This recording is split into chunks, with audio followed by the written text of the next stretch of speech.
Em nome do Pai, do Filho e do Espírito Santo. Amém. Amados irmãos e irmãs, é com muita alegria que nós estamos aqui para juntos estudar e meditar o Evangelho que a nossa igreja nos apresenta para esta sexta-feira da oitava da Páscoa. O texto dessa sexta-feira se encontra lá em João, capítulo 21, versículos de 1 a 14, que nos diz assim: Naquele tempo, Jesus apareceu de novo aos discípulos à beira do mar de Tiberíades. A aparição foi assim.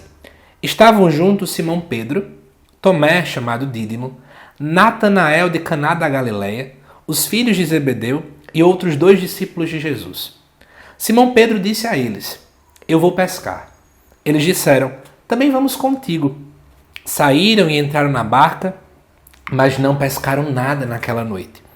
Já tinha amanhecido e Jesus estava de pé na margem, mas os discípulos não sabiam que era Jesus.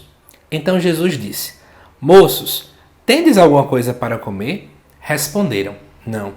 Jesus disse-lhes: Lançai a rede à direita da barca e achareis. Lançaram, pois, a rede e não conseguiram puxá-la para fora por causa da quantidade de peixes. Então o discípulo a quem Jesus amava disse a Pedro: É o Senhor.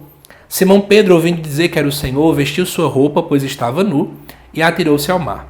Os outros discípulos vieram com a barca, arrastando a rede com os peixes. Na verdade, não estavam longe da terra, mas somente a cerca de 100 metros. Logo que pisaram a terra, viram brasas acesas, com peixe em cima e pão. Jesus disse-lhes: Trazei alguns dos peixes que apanhastes. Então Simão Pedro subiu ao barco e arrastou a rede para a terra.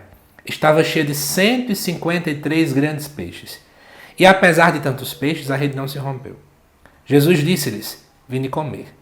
Nenhum dos discípulos se atrevia a perguntar quem era ele, pois sabiam que era o Senhor. Jesus aproximou-se, tomou o pão e distribuiu por eles, e fez a mesma coisa com o peixe. Esta foi a terceira vez que Jesus, ressuscitado dos mortos, apareceu aos discípulos.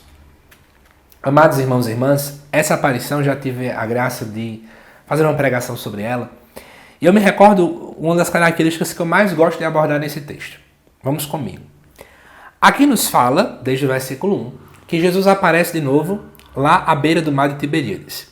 E aqui vai vir um relato de como foi essa aparição, né? Simão Pedro vai pescar e aqueles disseram também que iam com ele. Saíram na barca, mas não pescaram nada naquela noite. Então, a gente começa a lembrar lá do Evangelho de Lucas, onde aparece uma situação muito, mas muito semelhante a essa do Evangelho de João. E a gente também pode, inclusive, relembrar dos outros relatos dos chamados dos discípulos, que eles também, por serem pescadores, estavam pescando. Amados irmãos e irmãs, é interessante você perceber que quando Jesus morre, e ainda não aparece aqui para eles, eles estão voltando à vida velha. Eles estão voltando a pescar mais uma vez. Obviamente, aqui, o fato de pescar não é um pecado, não entendamos assim. Mas o fato deles estarem voltando ao trabalho anterior, que até então eles tinham largado, leva-nos a essa compreensão de que no fundo, eles estavam voltando a tudo aquilo que eles faziam antes do encontro com Jesus Cristo. E aí nós temos alguns problemas diante dessa realidade. E aí, para a gente poder refletir juntos, a gente precisa fazer algumas reflexões aqui agora. Em primeiro lugar, um autêntico encontro com Jesus ele precisa ser alimentado cotidianamente. Porque do contrário, amados irmãos e irmãs, a gente vai fazer a mesma coisa que eles fizeram aqui. Nós corremos o risco de chegar a um ponto em que a gente não alimenta o nosso encontro com Cristo, a gente não alimenta com a oração, com a vida sacramental, não é? Com a leitura assídua da palavra, com a frequência à igreja, com a recitação do texto, as práticas espirituais da nossa vida mesmo, que a gente começa, depois de um tempo, a se acostumar. E um momento em que eu sentir que Deus está longe de mim, que Ele está distante de mim, eu aí vou me afastar de todas essas realidades. Eu quero convidar você a essa reflexão de que eu preciso alimentar essa relação. Ora, com Deus é uma relação que a gente vive. Vamos pensar um pouco na relação de marido e mulher. Se você não alimenta a relação, né, se não existe momento para namoro, para poder almoçar juntos, para poder dormir juntos, para poder rir juntos, para poder brigar juntos, ou até para você todo dia ficar conversando, né, mandar um torpedo, ou uma mensagem no WhatsApp quando está no trabalho: Oi, meu amor, te amo, tô com saudade. Oi, meu amor, bom dia, já acordou, hoje não pude dormir com você, mas estou mandando mensagem. Se a gente não alimentar esses pequenos detalhes, nesses pequenos momentos, a relação se esfria. E quando se esfria, a gente começa a voltar a uma vida antiga, a viver como se estivesse solteira. Nós podemos também esfriar nossa relação com Deus e viver como se não existisse mais Deus. E viver como se nós não fôssemos cristãos. Somente uma vida que busca alimentar é que faz com que não volte-se a isso.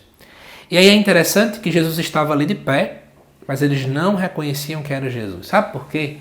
Porque eles estavam frios da relação. Quanto mais distantes de Deus nós estamos, menos nós vamos reconhecê-lo. Por isso que tem muita gente que fala, eu não escuto Deus falando comigo, Deus não responde minhas orações, Deus não fala comigo. É porque você está longe dele. Ele está do seu lado, mas você não vai perceber. E aí, Jesus manda lançar as redes. Quando eles veem o milagre, o primeiro discípulo que reconhece não é Pedro, mas é o discípulo que Jesus amava. Quanto mais nós somos amados e quanto mais nós amamos a Cristo, mais é fácil que nós possamos reconhecê-lo. Amados irmãos e irmãs, o que faz nos reconhecer Jesus é o amor. Por isso que eu digo a você, quer ser alguém próximo de Cristo? Ame.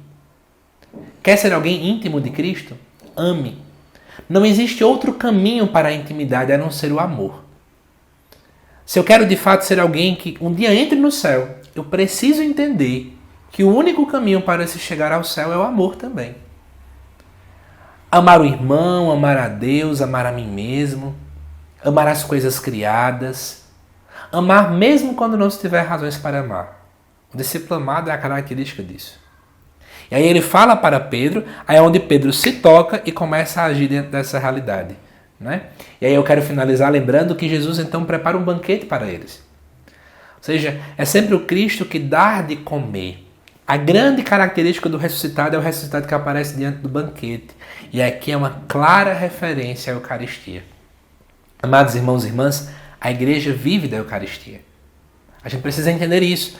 É muito incompreensível pensar que tem pessoas que nunca vão para a Eucaristia. Acham melhor assistir um vídeo como esse no YouTube do que ir para a missa. Ora, o banquete eucarístico não se compara a nenhuma outra realidade. Então, busque sempre a Santa Missa. Ele é o banquete que o próprio Jesus nos preparou. Que Deus te abençoe, amado irmão e irmã. Eu te aguardo nos próximos vídeos aqui do canal. Até mais.